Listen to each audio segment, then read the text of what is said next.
Danny Dimes is so fucking good. Yeah. I don't know if he was always this good. The best quarterback in Colts history as of right now. Already the greatest quarterback in Indianapolis Colts history.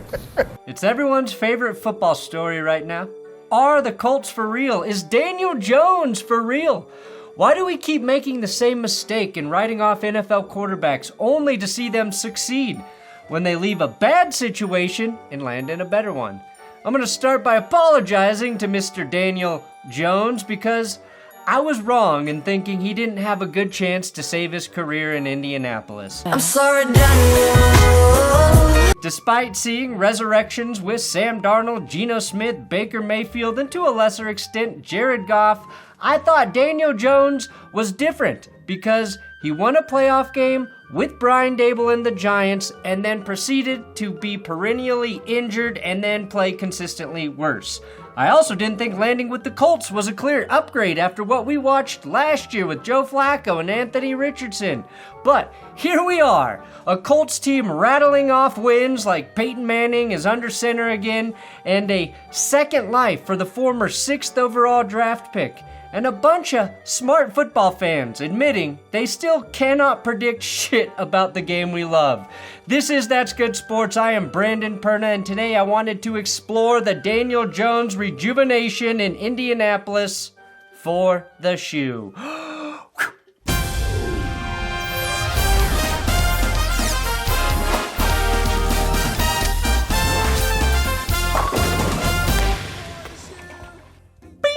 Don't forget to subscribe here. We are less than 8,000 subs away from hitting 800,000. The goal is by the end of September, and there's only a few days left. So get your shit together and subscribe, damn it. Push the goddamn button! Today's episode is sponsored by Prize Picks and my code TGS. That stands for That's Good Sports. Now, I've won on 5 of my plays this season, and if you know anything about me, that's about 5 times better than normal. And I legit think it's because Prize Picks offers you better play options than those other places when you're building your weekly lineups. Big shout out to all 1,800 of you following me on the app, and I see you, Devil Magic 666. I'm following back everyone right now. We're officially less than 300 signups away from hitting 2,000, which if we do that before the close of September, I might shart in my pants. So sign up with my code TGS now and take advantage of their max discount this week for Jalen Hurts. You got to get that in before Sunday. It's a half passing yard, and those max discounts are key for building winning lineups. Go TGS! You gotta say a TGS when you sign up. Ah!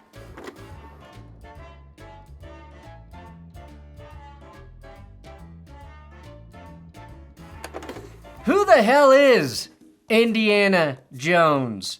Why the hell am I talking about Danny Dimes today? To get to why Vanilla Vic's story is so cool, we need to remember how he got here. Kind of like his resurgence, Jones' entrance into the NFL was a bit surprising. Danny Dimes started 3 seasons at Duke, amassing an overall record of 17-19 in those 3 years, and put up solid but never overly impressive numbers. And truthfully, he's one of the more under-the-radar first-round quarterbacks I can remember entering the NFL. A reach is another word for that. The reason the Giants drafted Daniel Jones 6th overall back in 2019 was twofold. Firstly, Jones got hot at the end of his senior season. He was named MVP of the Independence Bowl, whatever the fuck that is, ripping apart Temple's defense with 423 passing yards and 5 touchdowns. Indiana Jones and the Temples he doomed. Boom. He was the MVP of the Quick Lane Bowl a year prior, flashing that sneaky Vanilla Vic speed and rushing for 86 yards.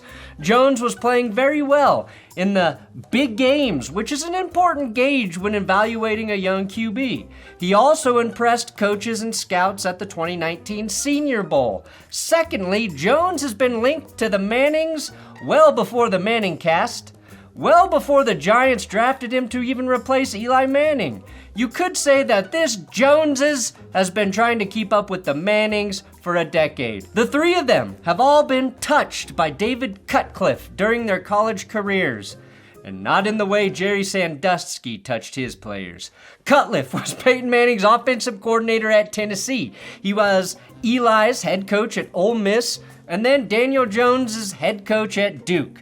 Because of Cutcliffe, Jones has had a relationship with the Mannings since he started college, learning from two of the best to do it this century. He loves Daniel. Daniel follows him around like, you would follow Mother Goose. And, he goes to the Manning Passing Academy every summer. And we know the Mannings are very interconnected with the NFL, with organizations. So just that relationship alone, I think, helped Daniel Jones get his name thrown into the right circles to be drafted as high as he did. I think they fell in love with the Mannings. They love Eli. That's where I was going, because it seems like they made a pick the Mannings were comfortable with. Yes. And that had no place in this decision. Beyond that, for Eli Manning, it must have been strange mentoring a guy that your team suddenly spends the 6th overall pick on to replace you.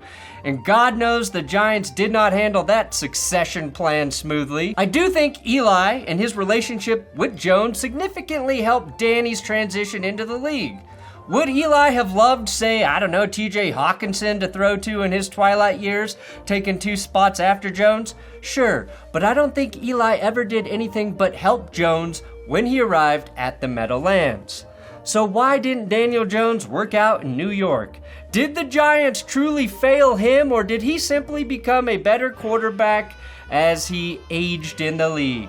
We saw some really nice flashes out of him his rookie season when he took over for Eli Manning in 2019, throwing 24 touchdown passes in 12 games. And keep in mind, his head coach at the time was Pat Shurmur, who I have nominated for prison multiple times on this channel while I lived through his bullshit as an OC here in Denver. After Shurmur, it was Joe Judge, another not good head coach, and the jury is still out on Brian Daboll. Too many coaching changes sucks for a young quarterback. Jones also fumbled the league-leading 19 times in those 12 games, and I think it's worth noting that he's only fumbled 8 times in his last 19 starts, spread out over 2 seasons and change. Plus, one of his most famous plays is being bitten by the turf monster. Absolutely all alone, and he trips. The only time Jones played a full season, or at least 16 games, he led the Giants to the GD playoffs with modest passing stats, but ran for 7 touchdowns in 2022. That was the first time since his rookie year we thought this guy might be good. He had one of the best games of his career up in Minnesota in the postseason, throwing for 300 yards and 2 touchdowns when the Giants upset the Vikings in the wild card, which was probably the day he earned $68 million in New York. He beat Kirk Cousins, and in turn, got Kirk Cousins money. But the overarching theme of his career in New York, well, they were the injuries. He was only fully healthy that 1 year, and aside from that, he dealt with an ankle injury and multiple neck injuries that probably stunted his progress. Unfortunately, fans and the NFL media don't really give a fuck about injuries, do we? It's a little more ambiguous, but there's also something to be said about getting out of the spotlight in New York. He was always going to be fighting an uphill battle with the Giants based on 2 things. 1, he was succeeding a quarterback that won 2 Super Bowls in New York and had the perfect demeanor for handling that pressure. 2, he was overdrafted. Nothing he did at Duke necessarily suggested that he was worthy of the 6th overall pick in 2019. But quarterbacks and bad drafts are always overdrafted, and he had to live with that stigma from the moment Roger Goodell called his name. He's in the exact opposite situation now. As Phil Simms said recently, Daniel Jones had the slate wiped clean. It kind of wipes the slate clean, and he's starting over, and he doesn't have to think, oh my gosh, I had a bad year last year, the team, and none of that's on him emotionally. And now Danny Dimes is playing like Danny half a fucking dollar. To have a resurrection, you must first be crucified. And as the apostles said, boy howdy, was the dime man crucified. Jones has lived on the cross ever since the Giants gave him that 4-year, $160 million deal. Like I noted, injuries played a big part in his lack of success after getting paid, and when the writing was on the wall in 2024, the smartest thing Daniel Jones did was ask the Giants to release him. Jones had a 2-8 record, and straight up said, nah, this place fucking blows, dude. We rarely see a starting QB request to just be released mid-season, but Jones watched Saquon Barkley, Xavier McKinney, Leonard Williams, and Evan Ingram all thrive after leaving New York.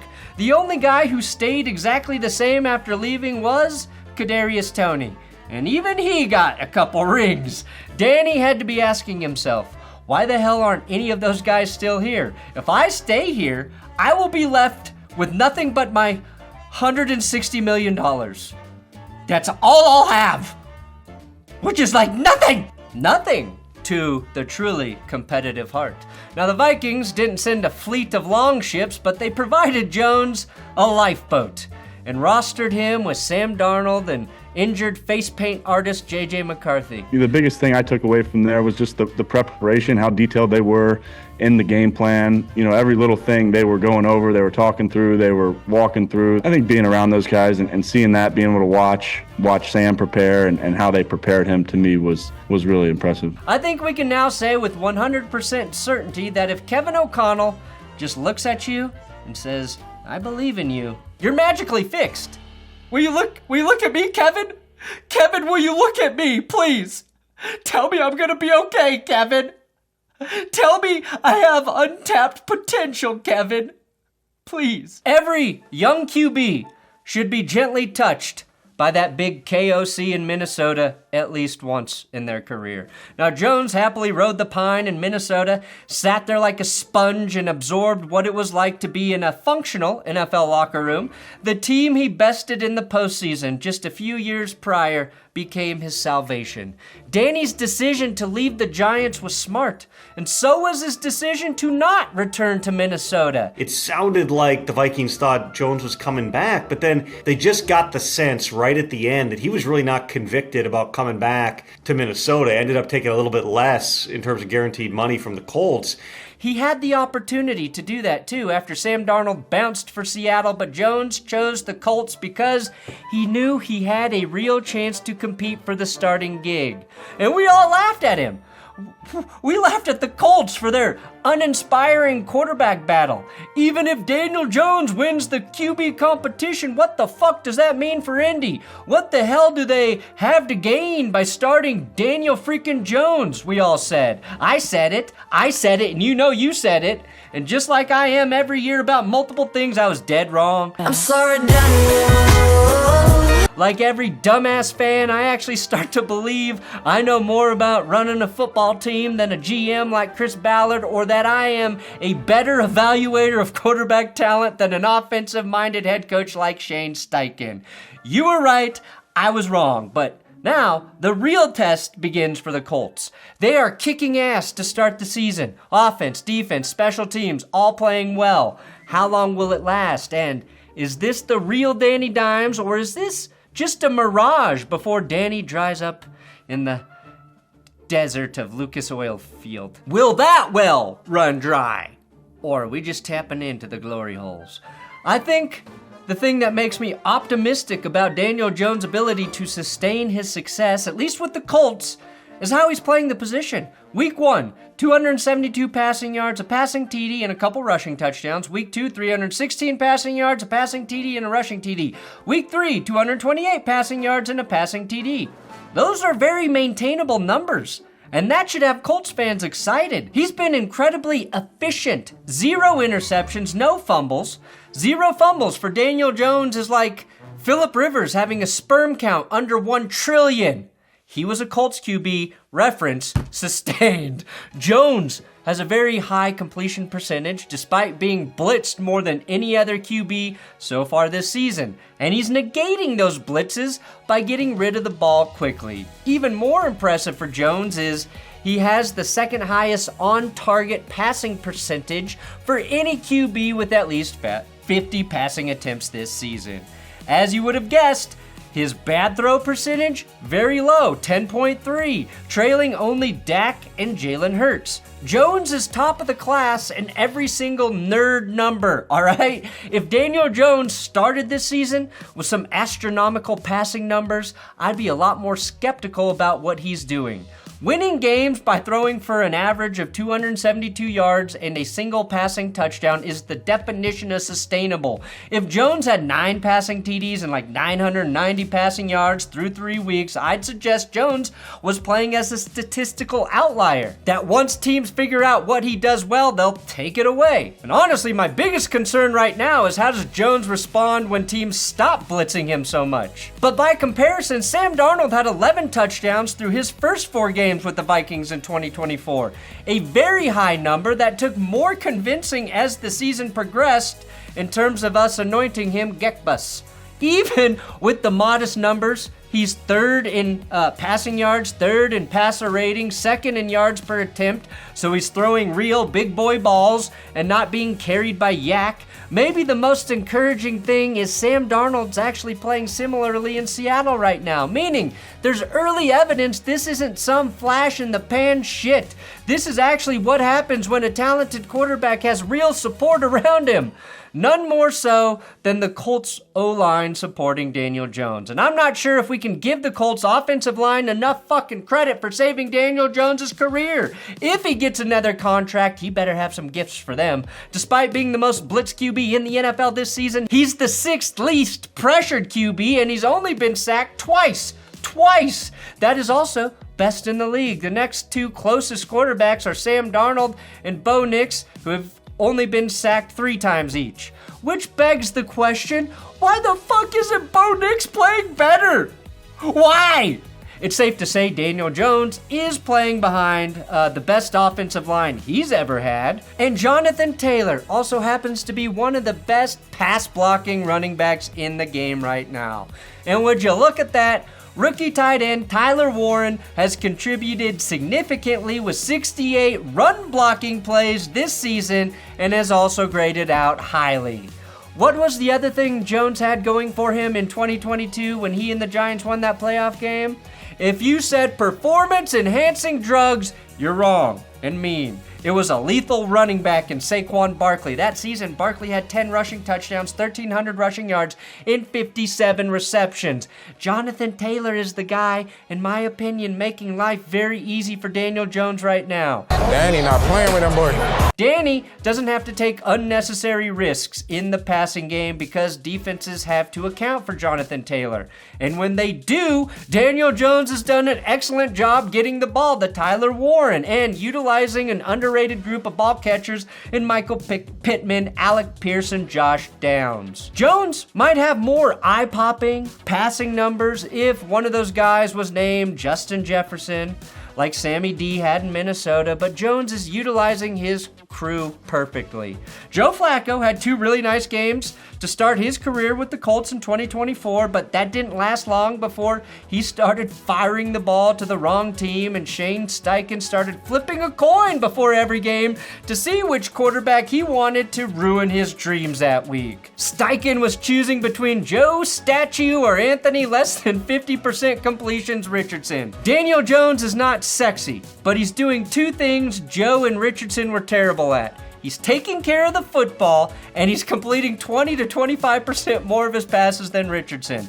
And he's still soft-serving some Vanilla Vic when needed. We'll see what happens for Jones when the competition gets better, when, say, Jonathan Taylor is shut down. But what I believe at this juncture is Daniel Jones is in the process of earning himself another contract, and it's gonna be with the Colts. I'm not sure what will happen to Anthony Richardson, but if Indy wants to keep him around, I'd suggest Anthony stay.